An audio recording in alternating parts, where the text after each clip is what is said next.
Sean bienvenidos a Catapúltame, el programa de lanzamientos de Radio Agricultura.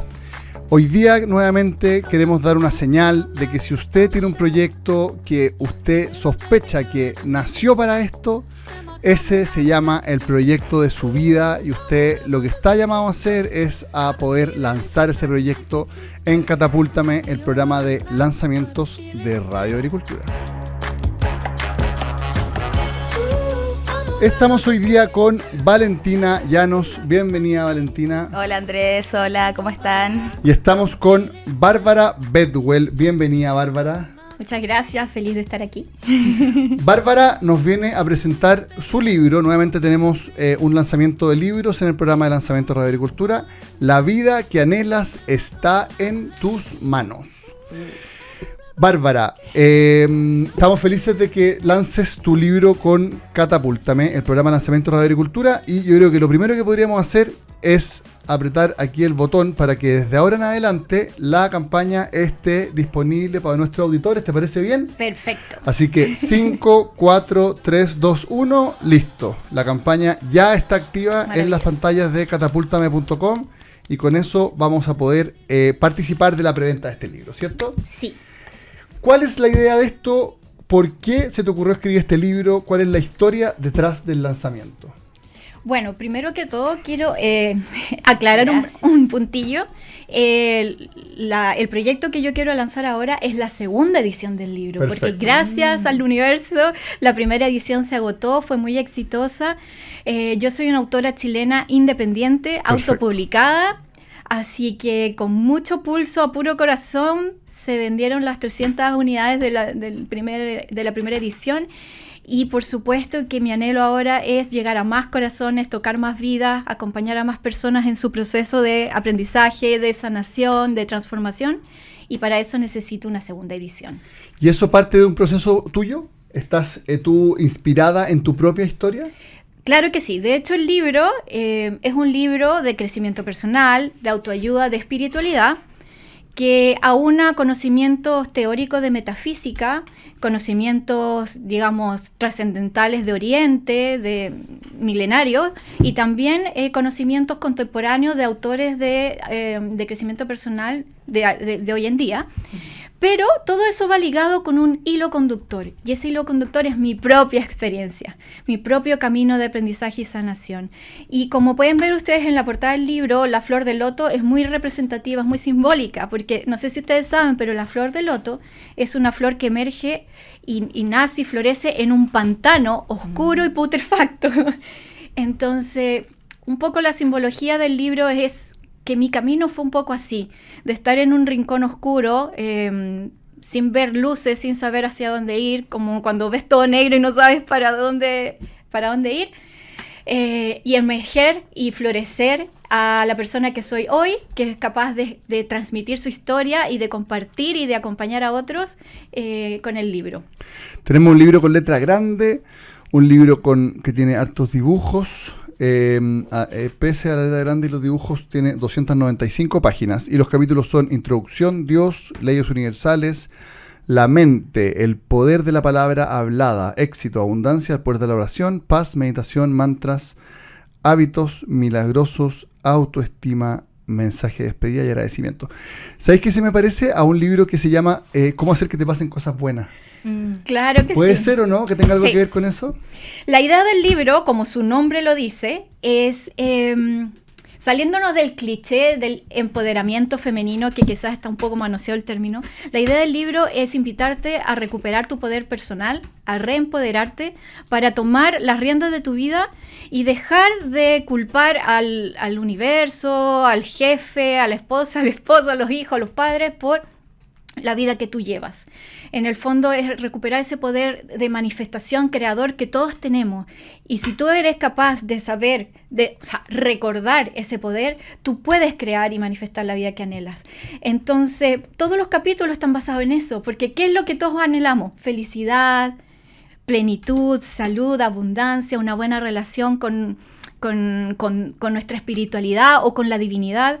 Y por eso es que en el fondo lo que yo busco aquí es transmitir desde la vereda de una persona común y corriente que pudo salir adelante, transmitir las herramientas que a mí me sirvieron, la teoría que a mí me sirvió, el proceso, como yo me equivoqué, como yo le eché a perder, como yo sufrí y cómo pude salir adelante. Es un poco, está escrito como en lenguaje súper cercano, como una amiga que le habla a otra y le da consejos sobre, o le cuenta un poco su historia. Estamos con Bárbara Bedwell, ella está lanzando La vida que anhelas está en tus manos en Catapúltame, el programa de lanzamientos de Radio Agricultura.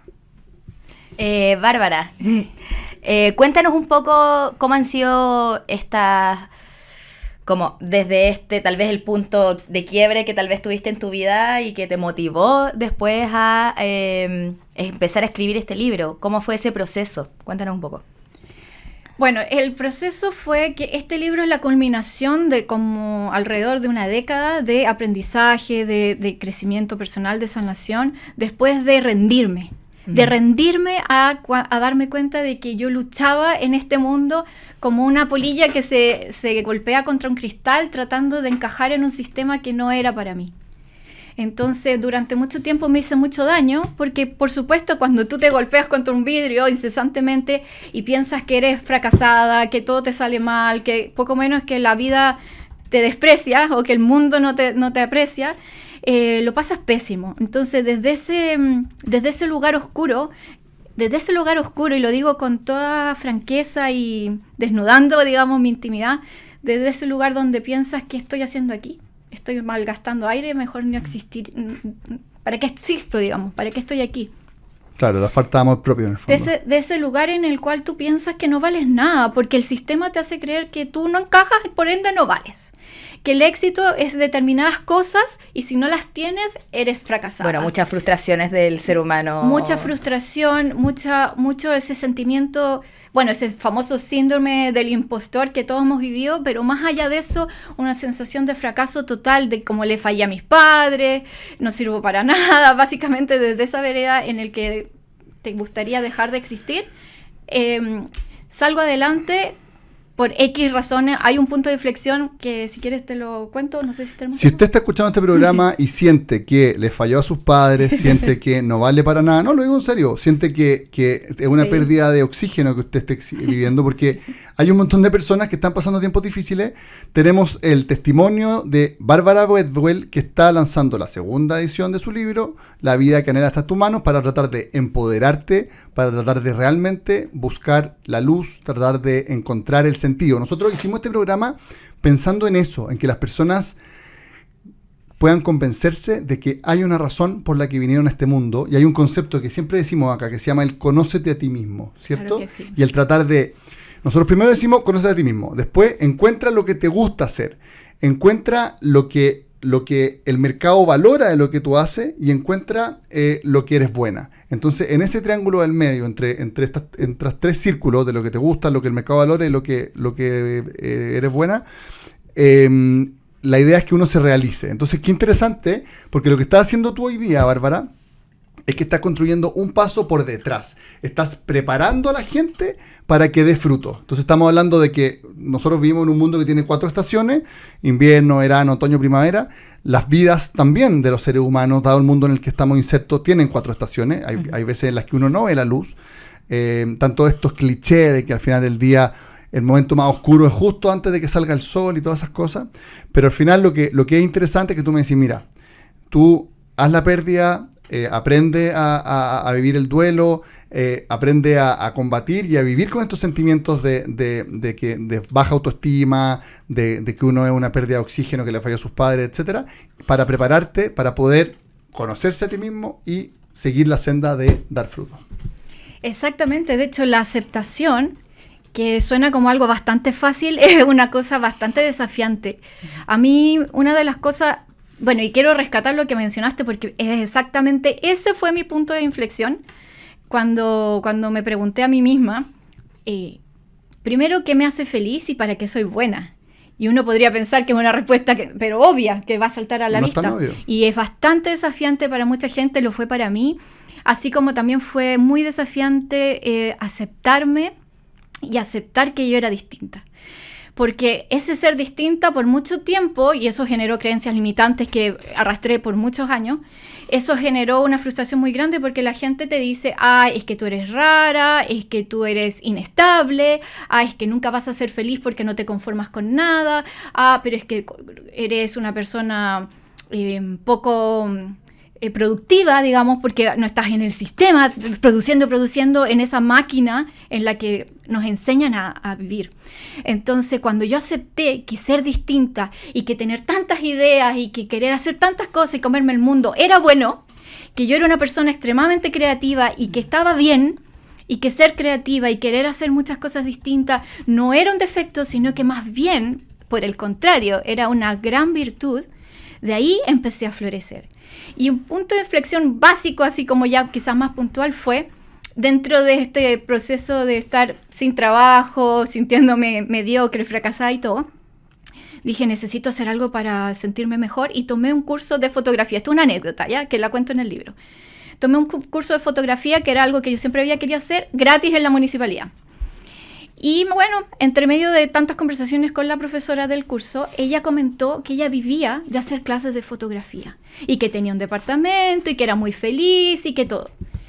Y saben que eso fue un clic en mi mente, y yo dije, imagínense, y lo cuento porque si fue una inspiración para mí, ese momento también lo que estoy contando puede ser una inspiración para otra persona. Para eso te trajimos, para que tú puedas desde tu vivencia poder conectar con otras personas. Para eso existe la radio, para eso estamos acá. Claro, y cuando ella dijo eso, yo quedé marcando ocupado, llegué a mi casa reflexionando, bueno, si ella es capaz de vivir de lo que ama, saliéndose de todos los parámetros establecidos de lo que te enseñan tus padres, lo que te dice la sociedad, como ser independiente y vivir de lo que amas y no de la profesión que yo tenía. Y dije, ¿y yo por qué no puedo hacerlo? ¿Por qué no puedo dejar de golpearme contra un cristal que no está pasando nada por ahí y buscar mi propio camino? Y ahí vino la pregunta, ok, perfecto, voy a reinventarme, cuando el concepto todavía no era tan famoso. Voy a reinventarme, pero ¿cómo? ¿Para qué soy buena? ¿Y qué me hace feliz o qué me gusta? Y eso fue difícil, no fue tan fácil, no surgió la inspiración inmediatamente, pero bueno, ese es el primer paso. Y cuando tú ya traspasas eso, como que das ese paso y logras identificar, todos somos buenos para algo, no necesariamente para lo que te enseñaron en la universidad o en el colegio o tus padres, etc. Tienes que descubrirlo en tu alma. Y cuando descubres ese talento innato que tú traes, tú dices, perfecto. Ahora no tengo idea cómo lo voy a hacer, no sé cómo voy a vivir de esto, pero para allá vamos porque ya di el primer paso. Y ahí mi respuesta fue algo nada que ver, pero sí que ver, digamos, fue, me encanta el yoga. Yo siempre he practicado yoga y soy súper buena para el yoga. ¿Y qué tal si estudio instructorado de yoga y me dedico a hacer clases de yoga como la profe de fotografía? Y por ahí partió, ese fue el primer paso, digamos. De ahí vinieron muchas cosas, muchos procesos de aprendizaje, y con ese instructorado de yoga yo me reconecté y me volví a enamorar de la espiritualidad, de la cual yo estaba divorciada, porque también pasaron muchas cosas muy interesantes que cuento en el libro. Y yo me divorcié de Dios, de la espiritualidad, y anduve por la vida como sin rumbo. Y con el yoga volví al punto inicial de partida de ese anhelo espiritual que tengo desde que nací, digamos. Entonces fue un punto de inflexión importantísimo que podría parecer un detalle, sin embargo cambió mi vida para siempre. Oye, Bárbara, pensando ya, yo digo, si entreno, me va a ir bien, por ejemplo. Claro. Si entreno voy a ganar fuerza, si voy al gimnasio voy a generar músculo, y si no, bueno, me puedo lesionar. Uh-huh. Tú dices que la vida que quiero, como dice el libro, está en las manos. Pero a veces uno también siente como que tiene un hacha en las manos. Ya. Entonces, ¿tú crees que es más un don o como algo que se entrena día a día? ¿Es algo que pasa de un minuto para otro? Esto ya tal vez adentrándome un poco al libro, pensando soltar también ciertas cosas, es algo, como te repito, de un día para otro, es algo que vas entrenando poco a poco. Es una excelente pregunta, porque claro, suena maravilloso decir, tú eres la manifestadora de tu vida, tú creas todo lo que, bueno, claro, lo bueno, lo malo, etcétera. Ya, pero las personas que están pasando lo pésimo, que están sufriendo una enfermedad muy dolorosa o muy grave, o están viviendo una pérdida, etcétera, dicen, bueno, yo no manifesté esto, yo no quería esto, porque es fácil decirlo, pero ¿cómo lo cambio? Y la verdad es que no es tan así. No es solo compensarlo y se va a manifestar. En el libro lo que yo entrego también son herramientas y conocimientos que tú necesitas para reprogramarte por entero. Porque, ¿qué pasa? Que nosotros...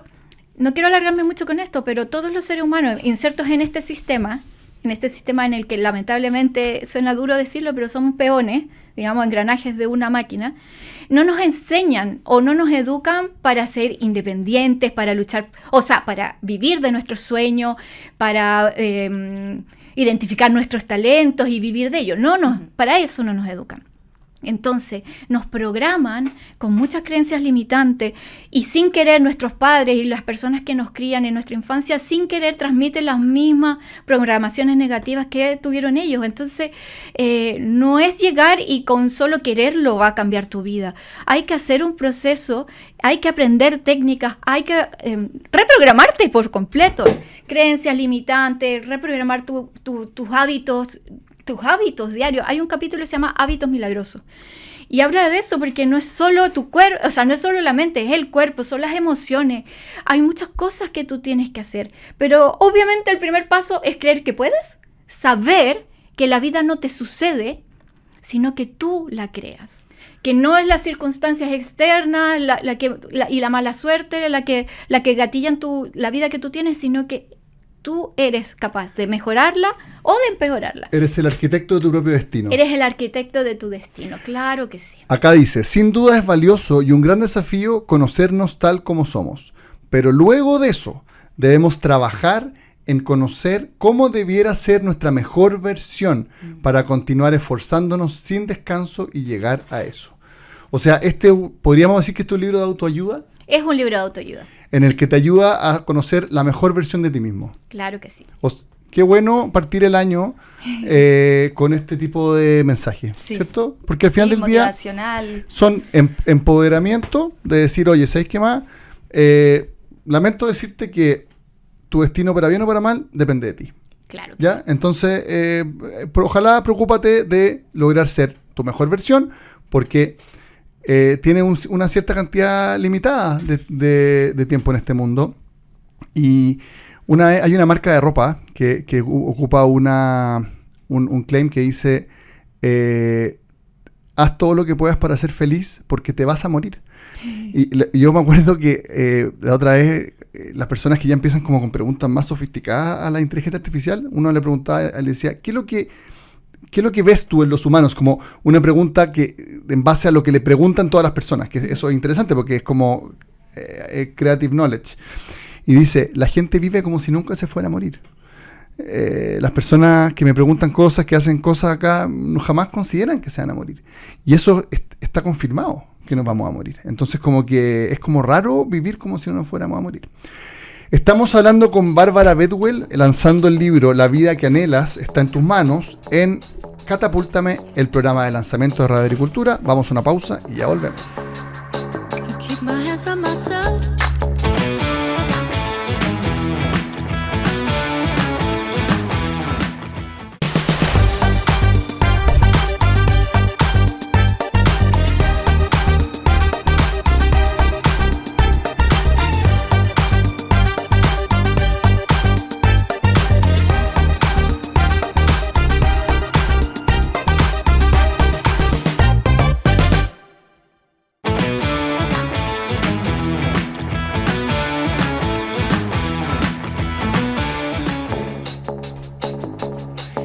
Ya estamos de vuelta en Catapúltame, el programa de lanzamiento de Radio Agricultura. Estamos conversando con Bárbara Bedwell, quien está lanzando su libro La vida que anhelas está en tus manos.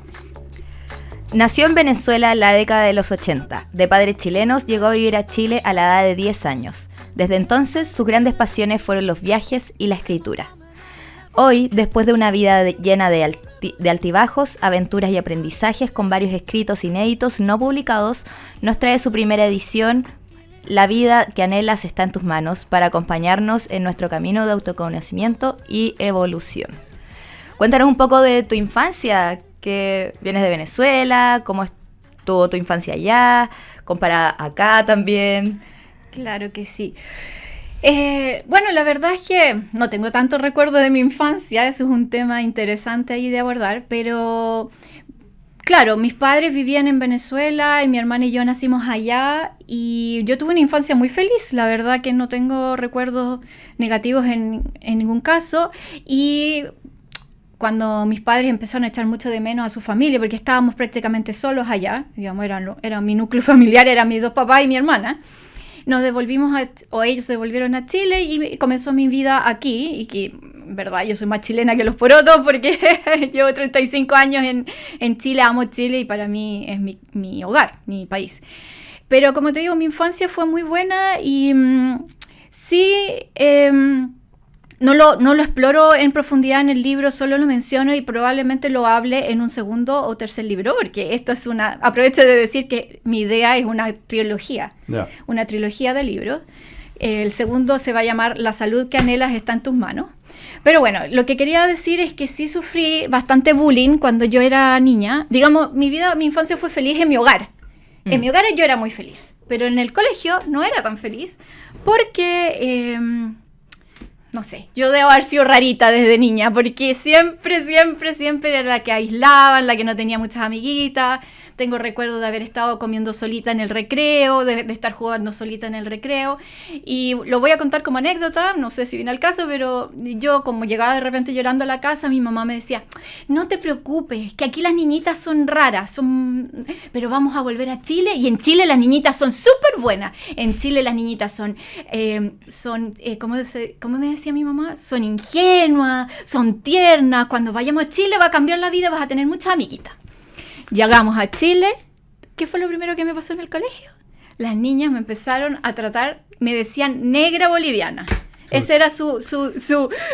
Porque venía de Venezuela. Y porque, claro, yo venía bien quemada porque yo pasaba el día entero en la piscina. Así que yo, claro, venía súper quemada, con la piel súper morena. Entonces, y esas niñitas idealizadas que yo tenía en mi mente no fue tan así. Entonces igual fue un choque medio cultural, medio duro, pero que duró poco tiempo porque finalmente me hice amigas y ya salí adelante. Esa es un poco la historia de mi infancia, pero todo bien. Bárbara, ¿cómo uno podría resumir el camino que tuviste? Porque, a ver, cuando uno escribe un libro como que hay un proceso de investigación, que hay un proceso medio periodístico, claro, quizás no con las herramientas que tienen los periodistas que estudian periodismo, pero tú tuviste que como condensar un montón de vivencias. Y en esas vivencias, de alguna manera, te expusiste a ciertos riesgos y tuviste que meterte en ciertos ambientes, en ciertas circunstancias, en ciertos lugares que son medio peligrosones. Entonces, ¿cómo fue el proceso en el que tú como que detectaste que estáis como metiéndote en lugares medio oscuros y tuviste que salir porque quizás que era medio peligroso? O ¿cuál es la recomendación o cuál es como el proceso que viviste? ¿Cómo lograste salir de ahí y qué recomendaría a las personas que nos están escuchando que de repente están con esta curiosidad de poder tomar contactos con magia negra, con vudú, con brujería, con sectas, con diferentes cosas? Bueno, es una pregunta interesante. La verdad es que yo mucho conocimiento no estoy muy interiorizada ni del vudú, ni de la magia negra, ni ninguno de esos rituales. Por supuesto que conozco que existen. Para mí la energía es lo fundamental, digamos, somos toda energía y todo se mueve por ahí. Y en uno de los capítulos que se llama El poder de la palabra hablada, yo hablo de que nuestro verbo es creador y podemos hacer magia blanca con nuestro verbo, así como también magia negra. Las palabras crean realidades. Exacto, entonces si nosotros decimos cosas negativas a un otro o a nosotros mismos, nos estamos maldiciendo a un otro, eso es magia negra, porque todo es energía y depende de la intención. Eso sale en el Evangelio, lo que cuando todos estos fariseos y lo escribas decían, no, es que no hay que comer tal cosa porque uno cuando come esto es impuro, y el Evangelio dice, no, lo que te hace purificarte o impurificarte es lo que sale de ti, no lo que entra a ti. Claro que sí. Interesante, ¿eh? Claro que sí. Nuestro verbo creador es capaz de hacer milagros, como también es capaz de destruir vidas de otras personas y destruirte a ti mismo. O sea, algo tan sencillo y cotidiano como una persona que se levanta en la mañana y se mira al espejo y lo único que hace es decir, hoy voy a poner un ejemplo ya súper cotidiano, hoy que me veo gorda, mira las ojeras, mira la cara, estoy cada vez más arrugada. En el caso de las mujeres, que tenemos esa tendencia a fijarnos mucho en eso, hoy que el rollo acá, que esta ropa no me queda bien, que etcétera. Te fuiste por las ramas, pero ¿cómo uno pero puede? Esa es la magia negra que uno se hace. Sí, por eso, pero ¿cómo uno puede? Hay que tener cuidado, no hay que tener cuidado. Tú viste de repente ciertas vivencias que no recomendáis que otras personas las vean. Mira, cuando tú hablas de ese camino de investigación, de exploración no periodístico, por supuesto que yo lo viví, pero de manera más teórica, ya de grande, después de que pasó el punto de inflexión y que yo ya había sanado, había leído mucho, había ido a seminarios, había ido a terapia de todo tipo. Porque ahí yo comento todo el tipo de terapia holística a la que accedí.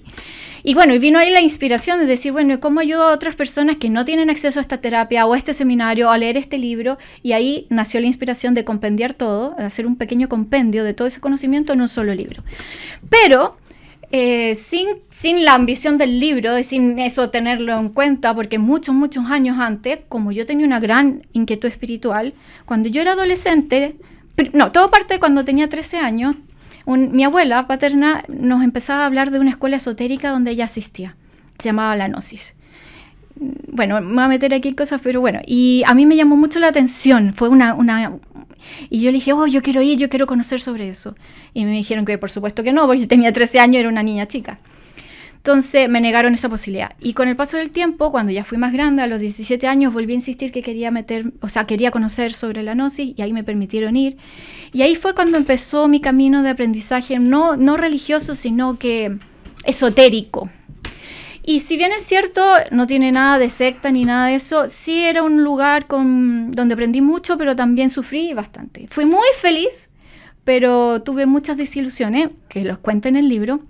Y ahí vino la desilusión y el divorcio con mi espiritualidad y con Dios. Cuando tú me dices qué puede ser peligroso en esta búsqueda espiritual, lo peligroso es comprar o creerle a los gurús todo lo que dicen. Eso es peligrosísimo. Cualquier persona que quiere ganar dinero puede hacerse pasar por gurú. Hemos visto innumerables casos en la televisión de personas que solo quieren estafar. Y si hay algo que yo he aprendido, mucho después incluso de haber publicado el libro, es que el mejor gurú es que la verdad real está en tu interior, está en tu alma. Y sé que suena cliché, que muchas personas van a decir, ay, sí, tu interior, pero es cierto. Nadie afuera te puede decir cuál es la verdad, porque la verdad es única, particular de cada uno. Nosotros creamos nuestra realidad y nuestra experiencia segundo a segundo. Y es solo tu alma la que te puede decir qué es lo bueno para ti, qué no es tan conveniente para ti, cuáles son tus sueños, cuál es tu propósito de vida, qué es lo que deberías o no hacer. Conócete a ti mismo. Exacto. Ahí entonces entra el famoso el riesgo está mismo. cuando tú le entregas tu alma, le entregas tu dinero, le entregas tu cuerpo, le entregas toda tu confianza a un otro, a un externo. No solo persona, me refiero a una escuela, a una secta, a una religión, a una iglesia. Le entregas la dirección de tu vida, le pasas el manubrio. Claro. Eso es peligrosísimo. Entiendo, bueno, tú que eres experta en yoga en este caso, entiendo que el yoga también es una oración, ¿o no? Eso no incluye como oración como tal vez negativa hacia uno, o es uno pidiendo por siempre algo positivo. Que uno pueda convocar quizá a través del yoga a espíritu o vivencias que uno no se imagina que está llamando. Porque en el fondo el yoga es un lenguaje y uno hace una posición, llama a cierto espíritu. O sea, la verdad es que no tan así. A ver, el yoga es un estilo de vida. ¿Ya? El yoga es una enseñanza para toda la vida. Claro, en Occidente creemos que yoga es físico, ¿no? Es posturas de equilibrio, posturas de elongación, pero no. Digamos, el yoga es una cultura milenaria, un conocimiento ancestral que engloba muchísimas cosas, entre ellos la meditación. Entonces, lo que nosotros conocemos, que son las asanas, que son físicas, es una preparación previa para el cuerpo, prepararlo para la meditación, básicamente. Entonces, si bien es cierto, En el yoga depende del tipo de yoga, que ustedes saben, hay muchos estilos, muchos tipos. De repente se usan mantras.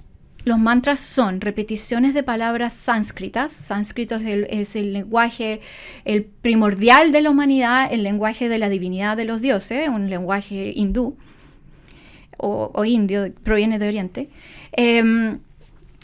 Eso sí hay que tener cuidado, digamos, porque en el fondo tú, al estar pronunciando palabras o sonidos que no saben lo que significan, podrías estar eventualmente haciendo algo o convocando algo que tú no quieres.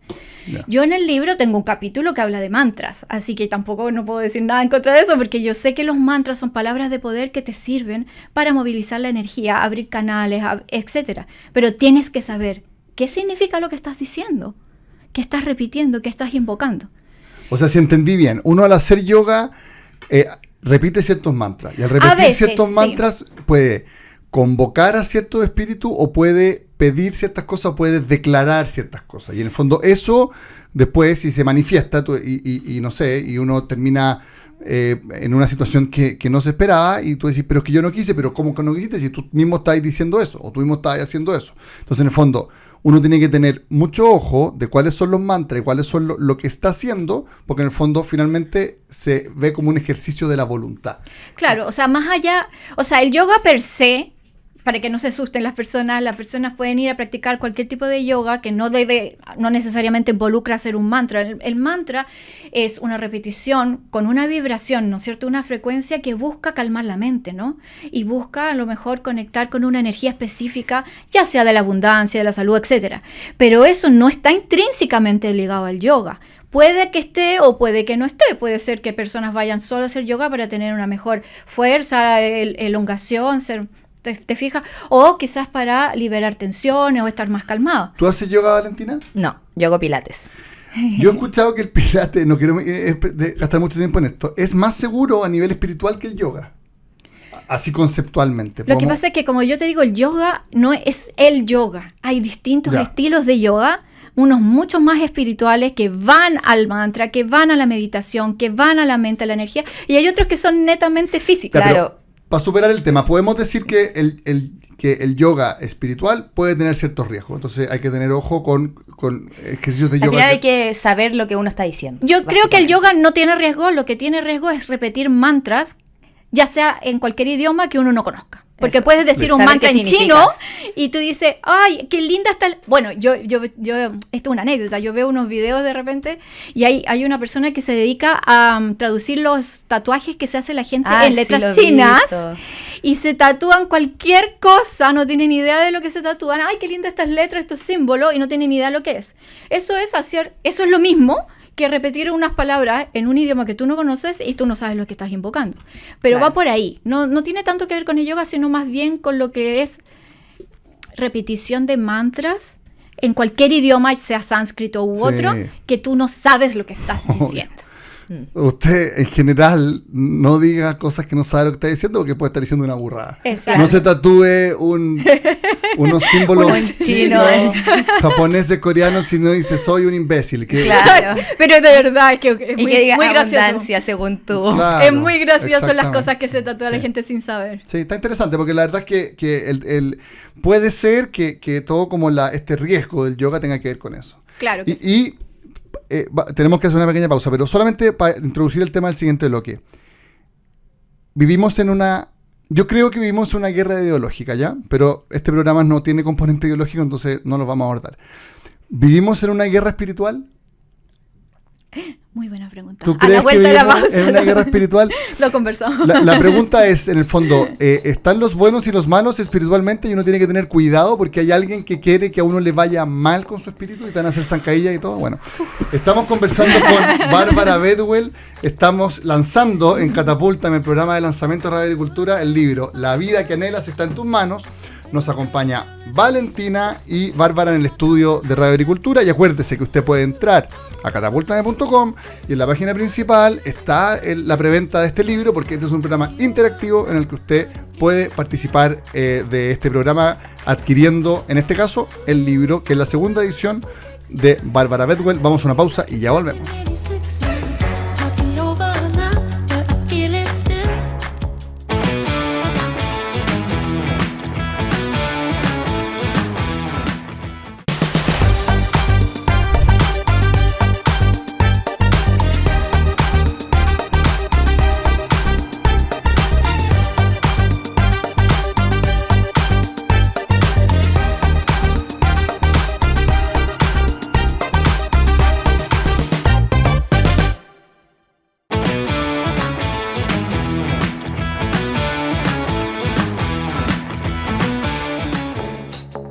Ya estamos de vuelta en Catapúltame, el programa de lanzamiento de Radio Agricultura. Estamos entrevistando junto a Valentina a Bárbara Bedwell, que está lanzando la segunda edición de su libro La vida que anhela está en tus manos. Recuerde que usted puede entrar en catapultame.com y participar de la preventa del libro. No le estamos pidiendo que regale nada, sino que le estamos diciendo, si a usted le gusta este contenido, vaya.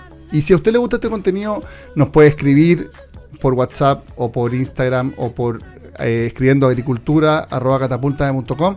Y si a usted no le gusta este contenido, también nos puede escribir para decirnos por qué no le gusta. O si usted no quiere comprar el libro, nos puede decir por qué no quiere comprar el libro. Pero díganos algo. Nosotros necesitamos obtener feedback de nuestra audiencia para que nos diga por qué sí, por qué no, qué es lo que le gustaría. Nosotros estamos inventando este programa interactivo y acá estamos tratando de capturar la historia detrás del lanzamiento. Hay que generar opinión también. Sí, que nos den una brújula de para dónde estamos yendo con todo esto. Pero bueno. Señorita Valentina, ¿hay una guerra o no hay una guerra? Yo creo que aquí sí, yo creo que existe alguna guerra, bueno, aparte de ideologías, religiones, etcétera. Es que aquí es donde yo entro como, ¿será autosabotaje o como casualidades también que te pasan cosas malas? ¿Cachai? O algo, una energía, un ente, espíritu, como se le llame. Que te quiere sabotear, externo. Que te quiere sabotear algo externo. Señorita Bárbara Bedwell, ¿es interno o es externo el ente que nos quiere sabotear? Finalmente, como lo dice el libro, la vida que anhela está en tus manos, es todo interno. Porque el querer, no. Se supone que una de las grandes cosas que ha logrado la personificación del mal, da lo mismo el nombre que tenga, es convencernos que no existe. Uh-huh. A ver, el mal existe, por pero supuesto. No está personificado. El punto es que volviendo a lo que dice Valentina, cuando dice, pucha, es que a lo mejor un espíritu externo me hizo pasar por este mal momento. Sigue siendo de poner la responsabilidad afuera. Uh-huh. Ya sea en Dios, o en un espíritu malo, o en tu jefe, o en tu esposo, o en tus hijos. No va por ahí. En el fondo... el poder es tuyo. Tú eres el arquitecto de tu destino. El azar no existe. La mala suerte no existe.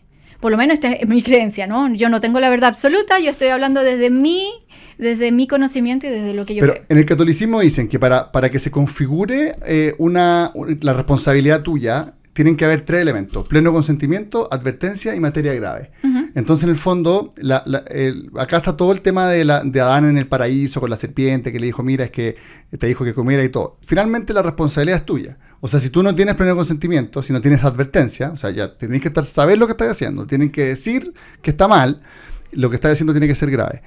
Ahí, a nivel católico, se configura tu culpa. Entonces, el pecado, claro, exacto. Pero...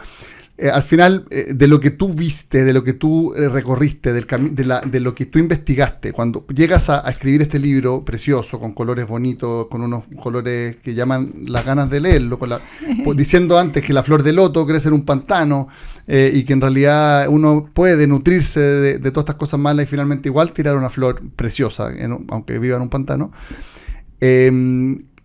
Es un tema interno, es un tema tuyo, tú eres el arquitecto de tu destino, toma el control de tu destino, transfórmate en la mejor versión de ti mismo. No hay, en opinión tuya ya, las opiniones de este programa son de responsabilidad exclusiva de quien las dice.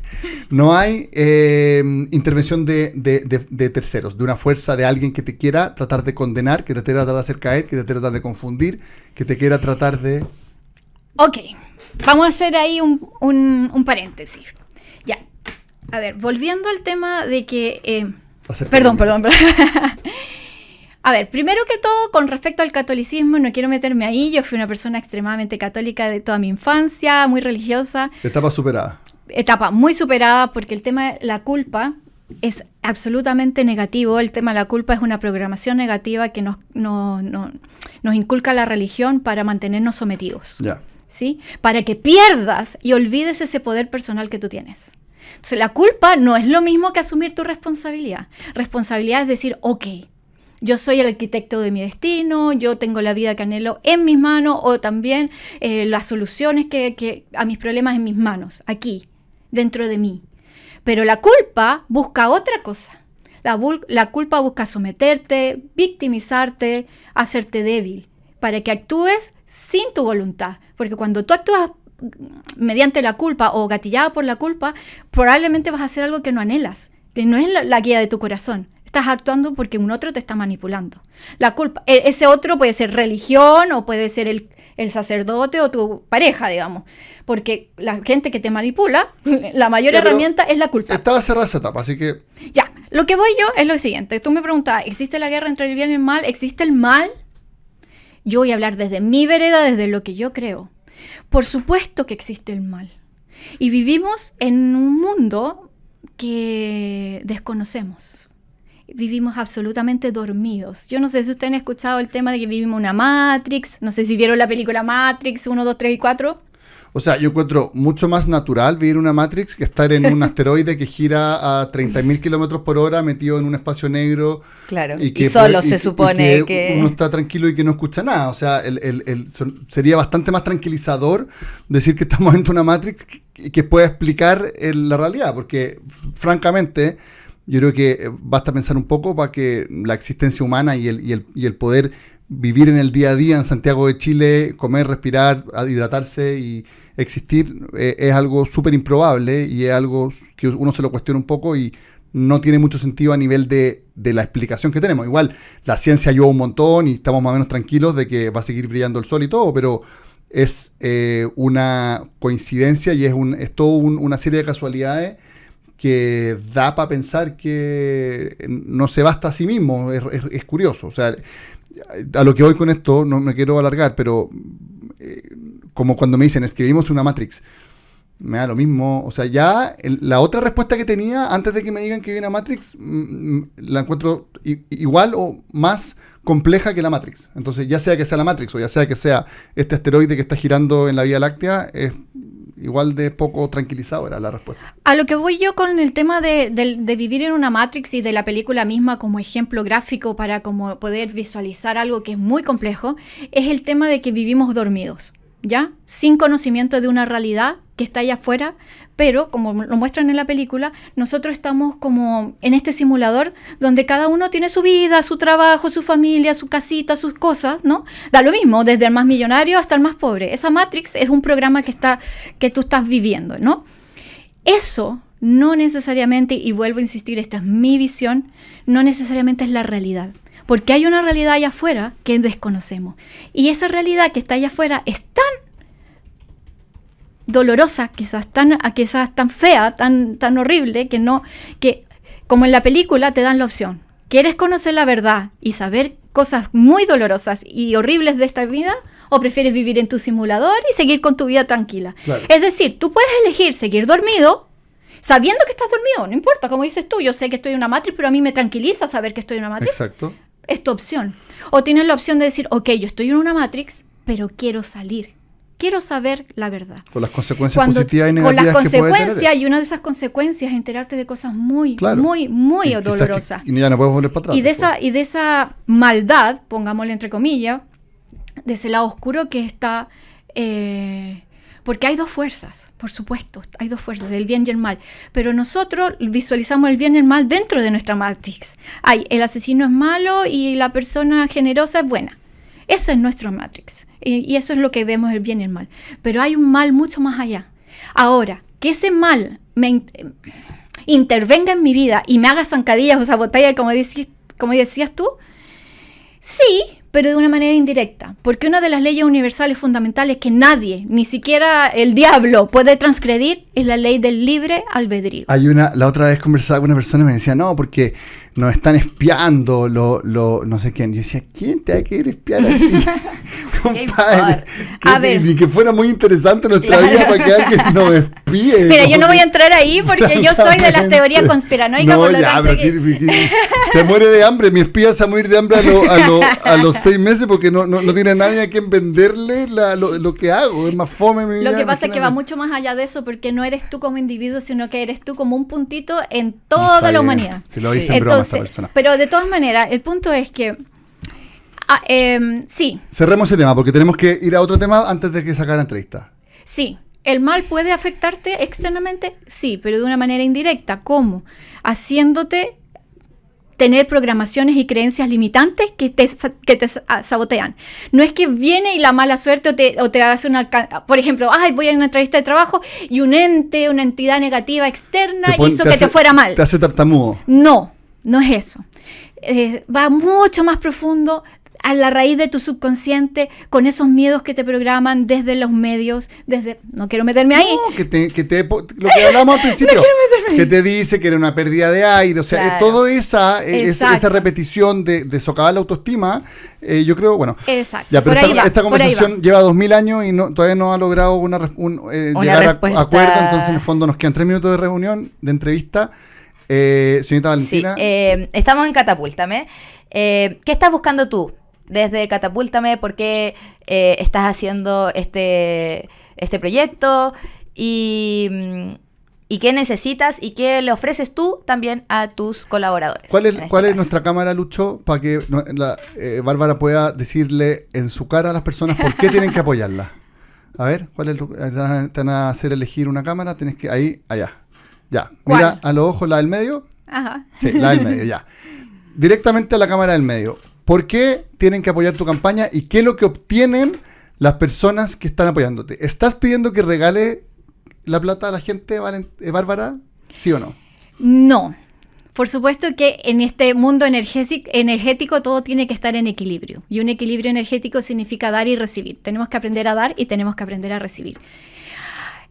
Yo cuando descubrí el crowdfunding, que es un sistema muy, muy interesante para poder, digamos, concretar y materializar sueños y proyectos, me encantó la idea de esa actividad colaborativa. Lo que yo busco es invitar a las personas a ser parte de este propósito, de este sueño, de este proyecto, que es llegar a más personas para que también puedan adquirir este conocimiento, adquirir herramientas que quizás no tienen tan fácil acceso, y acompañarlos en ese proceso, como una amiga que te va contando desde su propia experiencia de vida. ¿Por qué tienen que apoyarte y qué es lo que obtienen al apoyarte?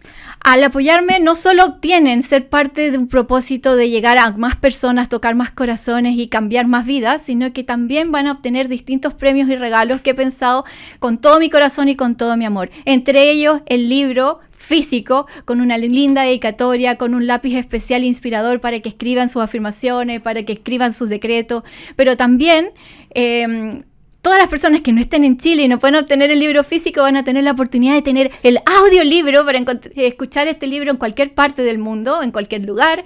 Van a tener acceso al ebook, es decir, un libro online que lo pueden leer en cualquier plataforma, y también experiencias vivenciales. Así que la verdad es que apoyando este proyecto hermoso que es llegar a más personas, van a tener también un regalo, una recompensa que va a significar quizás ese punto de inflexión del que hablábamos anteriormente, ese punto de inflexión de decir, oye, he llegado al punto en que puedo y quiero cambiar mi vida. Y buscar realmente ese camino que me va a llevar a la plenitud, al bienestar, a la satisfacción que he estado postergando o que simplemente pensaba que no era posible para mí.